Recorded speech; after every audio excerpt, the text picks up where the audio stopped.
Assalamualaikum warahmatullahi wabarakatuh. Nama saya Nurul Fikriah Husna binti Ruslan, nombor matrik D24146030. InsyaAllah pada hari ini saya akan membentangkan pentafsiran dalam pendidikan Islam yang bertajuk Integriti dalam Urus Takbir Pengurusan Peperiksaan. Pengenalan. Integriti dalam urus takbir pengurusan peperiksaan bukan hanya tuntutan profesionalisme moden, malah selari dengan prinsip asas dalam pendidikan Islam yang menekankan keadilan, amanah dan ketulusan. Dalam konteks pendidikan, peperiksaan bukan sekadar medan menilai prestasi akademik tetapi juga mencerminkan nilai moral dan akhlak pelaksanaannya. Jika integriti diketepikan, maka rosaklah keadilan dalam penilaian, lantas mencemarkan falsafah ilmu yang suci dalam Islam. Oleh itu, pengurusan peperiksaan perlu digerakkan atas asas takwa dan kebertanggungjawaban yang tinggi agar ia selari dengan maqasid pendidikan Islam yang membina insan seimbang dari segi jasmani, emosi, rohani, intelek dan sosial. Mari kita pergi kepada definisi integriti itu sendiri. Menurut Widang dan Friedland 2003, integriti berasal daripada perkataan Latin iaitu integer yang bermaksud menyeluruh, sempurna dan kesatuan yang teguh. Manakala menurut Mehrabian 2000, integriti ditakrifkan sebagai elemen tingkah laku pekerja atau dan kejayaan yang melibatkan urusan yang adil, kejujuran dan kebolehpercayaan di tempat kerja. Manakala menurut Gross 2001, integriti juga didefinisikan sebagai kepercayaan terhadap komitmen dan kemampuan seseorang memelihara moral tanpa sebarang kompromi. Baiklah, apakah yang dimaksudkan dengan integriti dalam urus takbir peperiksaan menurut Kementerian Pendidikan Lembaga Peperiksaan 2017, iaitu integriti dalam pengurusan peperiksaan adalah tindakan menguruskan peperiksaan, pemeriksaan dan keputusan calon dengan mematuhi prosedur operasi standard SOP dan prosedur keselamatan. Integriti ini juga menjamin kesahan dan kebolehpercayaan skor yang diberikan kepada calon di mana calon menerima skor ia layak terima berdasarkan pengetahuan dan kemahiran yang dikuasainya. Baiklah, menurut Kementerian Pendidikan Lembaga Peperiksaan 2017 juga, antara personel yang mempunyai integriti dalam pengurusan peperiksaan terbahagi kepada 5. Yang pertama, pentadbir sekolah. Kedua, iaitu seorang guru. Ketiga, seorang petugas peperiksaan. Keempat, calon itu sendiri. Dan kelima adalah pemeriksa.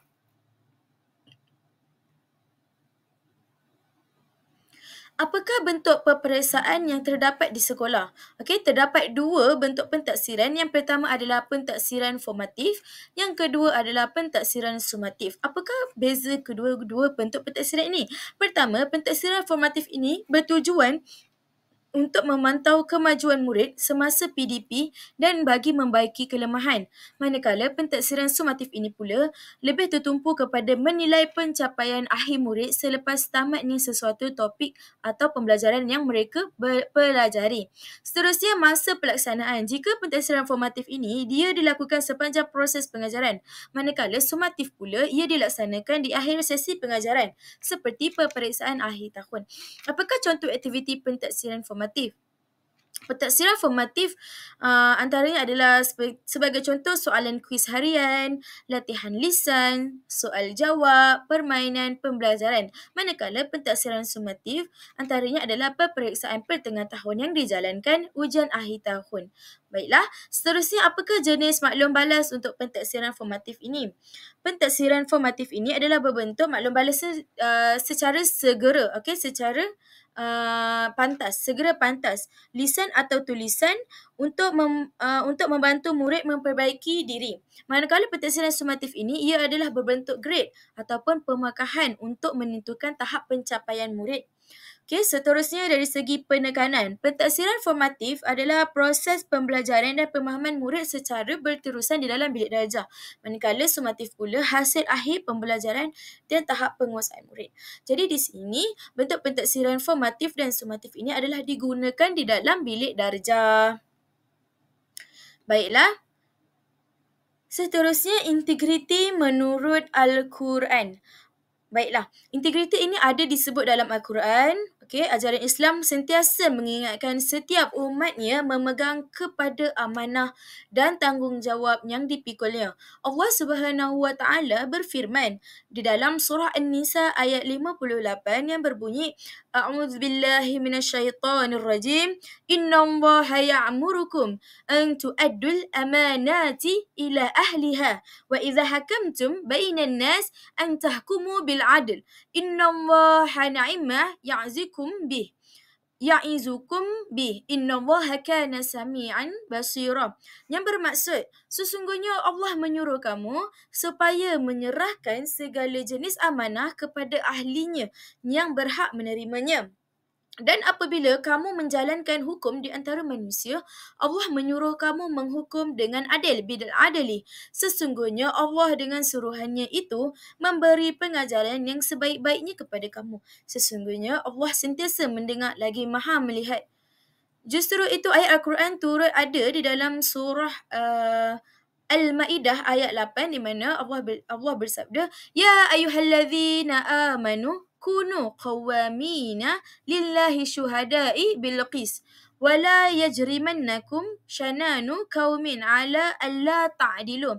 I'dilu huwa aqrabu littaqwa wa taqullah innallaha khabirun bima ta'malun. Yang bermaksud, wahai orang-orang yang beriman, hendaklah kamu semua sentiasa menjadi orang-orang yang menegakkan keadilan kerana Allah, lagi menerangkan kebenaran, dan jangan sesekali kebencian kamu terhadap sesuatu kaum itu mendorong kamu kepada tidak melakukan keadilan. Maksudnya di sini Allah nak bagi tahu, walaupun kita tak suka, segelintir guru tak suka dekat murid tu, guru itu tetap perlu berlaku adil. Jangan sampai kebencian kita itu membawa kepada kemurkaan Allah.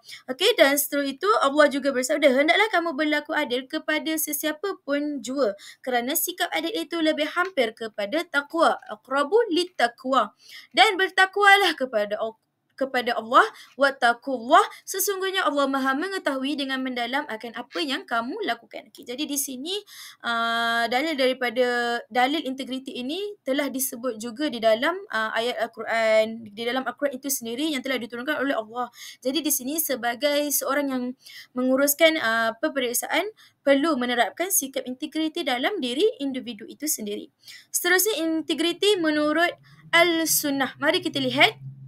Okey, dalam sebuah riwayat daripada Abdullah bin Mas'ud radhiyallahu anhu, Nabi sallallahu alaihi wasallam bersabda di mana inna sidqa yahdi illa al-birri wa innal birra yahdi ila al-jannah wa innal rajul yasduqu hatta yakuna siddiqan wa innal kadhiba yahdi ila al-fujur wa innal fujura yahdi ila an-nar wa innar rajul yakdhibu hatta yuktaba inda Allahi kadzaba. Mari kita lihat. Maksudnya, sesungguhnya kejujuran itu membawa kepada kebaikan. Nabi Muhammad bersabda, dan sesungguhnya kebaikan membawa kepada syurga. Sesungguhnya apabila seseorang itu melazimkan dirinya dengan kejujuran, nescaya dia akan dikenali sebagai seorang yang jujur. Manakala kedustaan membawa kepada kejahatan. Dan sesungguhnya kejahatan pula membawa kepada neraka. Sesungguhnya tidaklah seseorang itu melazimkan dirinya dengan kedustaan, melainkan ia dicatat sebagai seorang yang pendusta. Jadi Nabi Muhammad sendiri telah menyeru kaum dia, kita kaum Nabi Muhammad, untuk sentiasa berlaku jujur.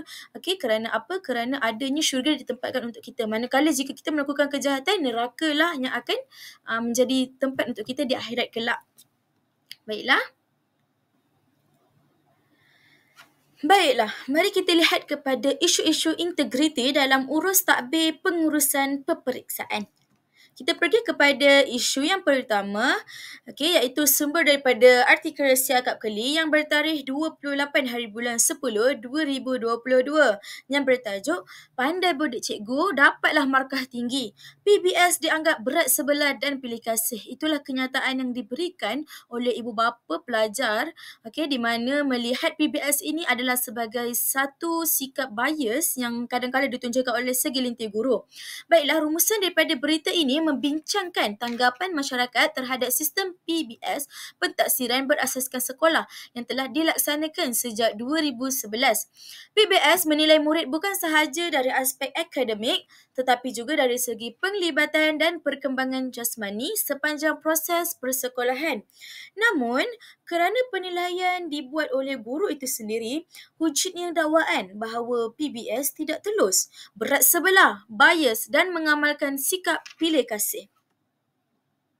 Justru itu, antara beberapa perkara yang disentuh dalam artikel ini yang boleh kita lihat dari sudut urus tabir peperiksaan, insiden ini menyentuh antaranya adalah isu ketulusan, iaitu dari segi pemindahan kuasa penilaian ini sepenuhnya kepada guru. PBS ini sebenarnya meletakkan guru sebagai individu utama yang menilai pencapaian murid melalui pemerhatian, lembaran kerja dan tahap penguasaan. Hal ini telah menimbulkan andaian negatif seperti pilih kasih dan berat sebelah. Contohnya, kenyataan daripada ibu bapa murid pandai budik cikgu dapat markah tinggi. Situasi ini sebenarnya jelas menggambarkan dan berkait rapat dengan isu takbir urus, iaitu bagaimana sistem memantau, menyelaraskan dan menjamin bahawa proses penilaian adalah adil dan profesional. Seterusnya adalah dari segi elemen utama takbir urus yang perlu dilakukan oleh pihak-pihak atasan. Antaranya adalah elemen utama takbir urus keperluan sistem penjaminan kualiti. Iaitu artikel ini turut menjelas wujudnya 4 elemen utama penjaminan kualiti PBS. Iaitu yang pertama adalah pementoran dari segi bimbingan dan pelaksanaan. Guru perlu dibimbing dalam melaksanakan aktiviti ataupun pentaksiran PBS ini di dalam bilik darjah, pentaksiran bilik darjah. Seterusnya yang kedua adalah penyelarasan, iaitu dari segi keseragaman permarkahan yang merujuk kepada standard prestasi. Yang ketiga adalah pemantauan. Pemantauan iaitu bagi memastikan pelaksanaan ini sentiasa mengikut garis panduan yang ditetapkan oleh KPM.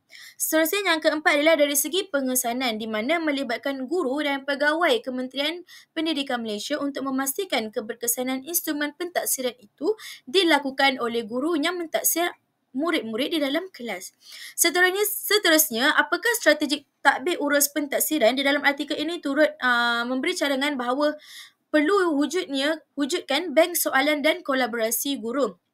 Okey, penggunaan bank soalan yang setara tahap kesukaran dan keperluan guru berbincang sebelum memberi skor adalah usaha sistematik KPM bagi mewujudkan takbir urus yang konsisten. Ia mencerminkan pendekatan takbir urus kolaboratif bukan hanya bergantung kepada satu pihak, sebaliknya melibatkan pengesahan silang antara guru. Sebagai kesimpulan daripada artikel ini, secara keseluruhannya, pelaksanaan PBS memperlihatkan keperluan urus takbir pentaksiran yang teliti, sistematik dan berintegriti.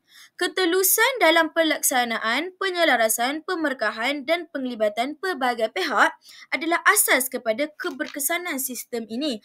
Oleh itu, urus takbir peperiksaan masa kini tidak lagi terhad kepada bilik pemeriksaan semata-mata, tetapi merangkumi pemantauan yang menyeluruh holistik terhadap semua bentuk pentaksiran termasuk yang dijalankan secara formatif dan sumatif di bilik darjah.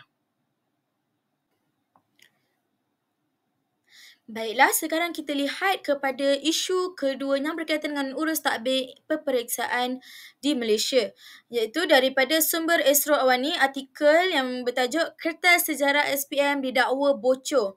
KPM akan ambil tindakan undang-undang. Berikut merupakan kenyataan yang dilontarkan oleh Timbalan Menteri Pendidikan iaitu Wong Kah-Woo yang bertarikh pada 10 hari bulan 1 2025. Secara rumusan melalui artikel ini dan isu yang ingin kita bincangkan ini, insiden dakwaan kebocoran kertas peperiksaan SPM 2024 bagi subjek sejarah yang tular baru-baru ini telah menimbulkan persoalan besar tentang kecekapan dan integriti urus takbir peperiksaan di Malaysia. Walaupun KPM telah menafikan dakwaan tersebut dan akan mengambil tindakan undang-undang mengenai maklumat palsu yang ditimbulkan, walau bagaimanapun isu ini tetap memberi kesan kepada kepercayaan orang awam terhadap sistem peperiksaan awam negara. Dari sudut urus takbir peperiksaan, insiden ini telah menyentuh beberapa aspek penting berdasarkan artikel ini. Yang pertama adalah integriti dan keselamatan peperiksaan. Kebocoran sama ada benar ataupun tidak telah memberi gambaran bahawa kawalan keselamatan dokumen peperiksaan perlu sentiasa diperkukuh. Sistem pengendalian soalan, pencetakan, pengedaran dan pemantauan mestilah dilaksanakan dengan ketat dengan mematuhi prosedur operasi standard XOP yang jelas dan boleh diaudit. Seterusnya, bagaimana dengan kepercayaan terhadap institusi peperiksaan? Apabila maklumat tidak sahih ini telah tersebar, ia telah menjejaskan segelintir keyakinan masyarakat terhadap keadilan dan ketulusan peperiksaan, sekaligus menimbulkan tekanan kepada pelajar, ibu bapa dan guru. Ketulusan dalam mengenai isu seperti ini adalah sebahagian daripada tadbir urus yang baik dalam bidang pendidikan yang perlu dijalankan. Seterusnya adalah dengan strategi keperluan pemantauan dan penguatkuasaan. Urus takbir peperiksaan bukan sahaja melibatkan prosedur peringkat sekolah atau pusat peperiksaan, tetapi juga pengawasan terhadap maklumat yang beredar dalam talian. Termasuklah media sosial seperti Instagram, TikTok yang mudah diakses dan dicapai oleh semua lapisan masyarakat. Okey, jelas hal ini menuntut penguatkuasaan digital yang lebih bersepadu untuk melindungi kerahsiaan dan integriti peperiksaan awam. Secara kesimpulannya, insiden dakwaan kebocoran kertas sejarah SPM pada tahun lepas iaitu tahun 2024 ini telah menyerlahkan betapa pentingnya tadbir urus peperiksaan yang holistik, telus dan berintegriti dalam memastikan sistem peperiksaan kekal sah, adil dan diyakini. Ia juga menegaskan bahawa tadbir urus bukan sekadar merancang dan melaksanakan peperiksaan tetapi juga melibatkan aspek komunikasi risiko, tindakan susulan dan perlindungan reputasi institusi. Baiklah, mari kita lihat dan fokus kepada isu ketiga yang berkaitan dengan urus tadbir integriti di Malaysia. Daripada sumber bernama yang bertarikh 20 hari bulan 12, 2024 yang telah ditulis oleh Dr. Nurliana Bukhari yang bertajuk artikel beliau Rethinking Assessments, Finding Balance Between Exams and Holistic Learning. Berita ini membincangkan dan artikel ini membincangkan kesan pemansuhan peperiksaan awam UPSR dan PT3 di Malaysia serta cabaran dan harapan terhadap sistem pentaksiran alternatif seperti pentaksiran bilik darjah PBD dan pentaksiran berasaskan sekolah PBS. Artikel ini ditulis oleh Dr. Nurliana Bukhari dan diterbitkan oleh Bernama sebagai satu panggilan kepada reformasi sistem penilaian pelajar di sekolah. Antara isi utama yang diketengahkan adalah kebimbangan terhadap accountability dan ketulusan sistem pendidikan selepas pemansuhan peperiksaan berimpak tinggi. Keperluan untuk menilai semula makna pengukuran yang baik dalam pendidikan bukan hanya ada sebagai lulus ujian tetapi menyumbang kepada perkembangan menyeluruh murid. Justru itu, seruan agar sistem pentaksiran masa kini seimbang antara peperiksaan dan pentaksiran alternatif. Penekanan kepada latihan guru, sistem sokongan murid dan pemantauan berterusan juga adalah sebagai tonggak sistem yang lebih telus dan bertanggungjawab. Justru itu, terdapat 3 perkara yang disentuh di dalam artikel yang ditulis oleh Dr. Nurliana Bukhari. Antaranya adalah struktur peperiksaan, keputusan dasar yang mengubah struktur peperiksaan. Okey, seperti yang kita ketahui, pemansuhan UPSR dan PT3 adalah isu tadbir urus pada peringkat dasar. Ia memerlukan pelaksanaan dan pemantauan yang jelas. Tindakan drastik ini sangatlah menuntut sekolah dan guru menyusun semula kaedah pentaksiran dalaman. Maka tadbir urus yang mantap diperlukan untuk memastikan standard penilaian adalah seragam, proses pelaporan yang sah dan sahih dan ketiga, tiada ketirisan atau manipulasi skor. Seterusnya dari aspek accountability dan ketelusan dalam penilaian. Tanpa peperiksaan pusat, guru menjadi penilai utama. Hal ini telah menimbulkan kebimbangan masyarakat terhadap kemungkinan berat sebelah atau ketidakseragaman. Maka takbir urus mesti merangkumi 3 aspek. Yang pertama adalah garis panduan yang jelas dari segi rubrik dan standard prestasinya. Kedua, beliau turut menggariskan prosedur audit dan pemantauan sekolah perlu diperketatkan lagi. Dan yang ketiga, sistem semakan silang dan penyelarasan skor antara guru perlu dilaksanakan di setiap sekolah di Malaysia. Okey, baiklah, yang ketiga, artikel ini menyentuh tentang cabaran pelaksanaan dan kompetensi guru. Antaranya adalah reformasi penilaian memerlukan. Yang pertama adalah latihan berkualiti kepada guru untuk memahami kaedah pentaksiran baharu. Seterusnya, pengurusan sumber, masa dan sistem rekod yang efisien. Hal ini berkait rapat dengan urus takbir pelaksanaan di peringkat sekolah, termasuk peranan pentadbir dalam membimbing dan menyokong guru. Sebagai kesimpulan dalam artikel ini, dapat dilihat secara keseluruhannya, pemansuhan peperiksaan PT3 dan UPSR telah membuka lembaran baharu dalam sistem pentaksiran negara yang lebih berfokus kepada pembangunan murid secara holistik. Namun, perubahan ini menuntut kepada arus takbir peperiksaan yang lebih teliti, sistematik, berintegriti di peringkat sekolah. Tanpa struktur pemantauan, penyelarasan dan penjaminan kualiti yang kukuh, pelaksanaan pentaksiran alternatif berisiko menimbulkan isu ketidaktelusan dan ketaksamaan. Seterusnya, terdapat beberapa cabaran dalam urus takbir pengurusan peperiksaan di sekolah. Antaranya adalah ketirisan dan ketidakselamatan soalan peperiksaan. Isu seperti kebocoran soalan atau penyebaran maklumat peperiksaan melalui media sosial boleh menjejaskan integriti peperiksaan. Tanpa sistem keselamatan yang kukuh, keadilan dalam penilaian skor sukar untuk dicapai dan kredibiliti sekolah akan terjejas. Seterusnya, cabaran yang kedua adalah ketiadaan infrastruktur atau peralatan yang mencukupi. Sekolah yang kekurangan bilik khas, mesin pencetak, sistem rakaman markah atau perisian pengurusan data akan menghadapi kesukaran dalam menjalankan peperiksaan secara sistematik dan selamat, terutamanya dalam era digital.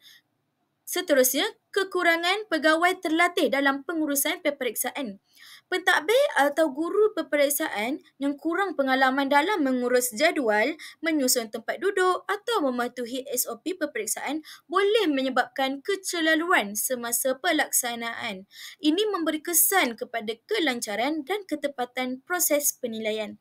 Seterusnya, ketelusan dan accountability penilaian guru. Dalam pentaksiran seperti PBD, guru berperanan sebagai penilai utama. Namun, tanpa pemantauan dan penyelarasan yang teliti, timbul risiko berat sebelah atau istilah bias dan ketaksamaan skor antara murid dan antara sekolah. Segala cabaran dalam urus takbir pengurusan peperiksaan ini perlulah ditangani bersama-sama dari segi guru itu sendiri dan Kementerian Pendidikan Malaysia. Seterusnya, mari kita lihat kepada kepentingan integriti dalam urus takbir pengurusan peperiksaan. Yang pertama, antara kepentingannya adalah bagi menjamin ketelusan dan keadilan dalam penilaian. Integriti memastikan setiap calon dinilai berdasarkan usaha dan pencapaiannya tanpa pengaruh luar seperti pilih kasih, penipuan atau manipulasi markah. Ini menjamin keadilan antara semua pelajar dan meningkatkan kepercayaan terhadap keputusan peperiksaan. Seterusnya, kepentingan integriti ini juga penting bagi meningkatkan kepercayaan orang awam terhadap institusi pendidikan. Apabila pengurusan peperiksaan dilakukan dengan jujur dan telus, masyarakat akan lebih yakin terhadap sistem pendidikan negara. Hal ini penting bagi mengekalkan kredibiliti sekolah serta institusi yang bergantung kepada keputusan peperiksaan untuk kemasukan pelajar. Seterusnya, kepentingan integriti dalam urus takbir pengurusan peperiksaan adalah bagi mengelakkan amalan salah laku akademik dan ketirisan soalan. Integriti membantu mencegah kebocoran soalan, peniruan dan manipulasi data peperiksaan.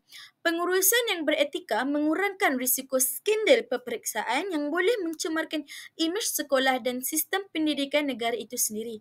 Baiklah, oleh itu sangatlah penting oleh setiap pihak memainkan peranan yang penting untuk menjaga integriti dalam urus tadbir pengurusan peperiksaan di Malaysia. Antara langkah bagi memperkasakan integriti dalam pengurusan peperiksaan adalah dengan melaksanakan sistem penjaminan kualiti yang menyeluruh. Penjaminan kualiti seperti pementoran, penyelarasan, pemantauan dan pengesanan adalah bagi memastikan pelaksanaan peperiksaan mengikut standard yang ditetapkan. Ia membantu mengelakkan manipulasi data, pilih kasih atau penilaian yang tidak sah. Contohnya, semakan silang markah antara guru dapat mengesahkan ketepatan pemarkahan. Langkah yang kedua adalah dengan memantapkan latihan profesional guru dan pengawas peperiksaan. Guru dan petugas peperiksaan perlu diberi latihan berkala tentang etika, prosedur keselamatan peperiksaan dan kaedah permarkahan. Ini penting untuk melahirkan pegawai peperiksaan yang profesional, telus dan berintegriti dalam menjalankan tugas. Seterusnya, langkah yang boleh diambil oleh setiap pihak adalah dengan menggunakan teknologi dalam pengurusan profesional. Penggunaan sistem digital contohnya adalah untuk penjanaan soalan, pengurusan markah dan pengesahan data mampu mengurangkan campur tangan manual yang boleh membuka ruang kepada penyelewengan. Teknologi juga ini mampu dan berhasil dalam meningkatkan ketepatan, keselamatan dan keberkesanan data peperiksaan. Sebagai kesimpulan, secara tuntas, integriti dalam pengurusan peperiksaan perlu dipertahan dan diperkasa agar sistem pendidikan terus diyakini dan diberkati. Dalam kerangka pendidikan Islam, setiap pentadbir, guru dan pelaksana peperiksaan adalah pemegang amanah yang akan dipersoal, bukan sahaja di dunia, bahkan di akhirat kelak. Maka, pelaksanaan peperiksaan haruslah dijalankan dengan penuh tanggungjawab, telus dan adil demi memastikan hasil penilaian bukan sahaja mencerminkan pencapaian murid tetapi turut mencerminkan nilai Islam yang luhur dan murni. Hanya dengan integriti sahaja barulah kita mampu untuk melahirkan generasi berilmu yang benar-benar berakhlak. Itu sahaja daripada saya, Nurul Fikriyah Husna binti Roslan. Berikut merupakan rujukan yang turut saya sertakan sepanjang proses penulisan yang berkaitan dengan isu integriti dalam urus tadbir peperiksaan. Sekian, wabillahi taufiq wal hidayah. Wassalamualaikum warahmatullahi wabarakatuh. Ma'assalamah wa ilal liqa'.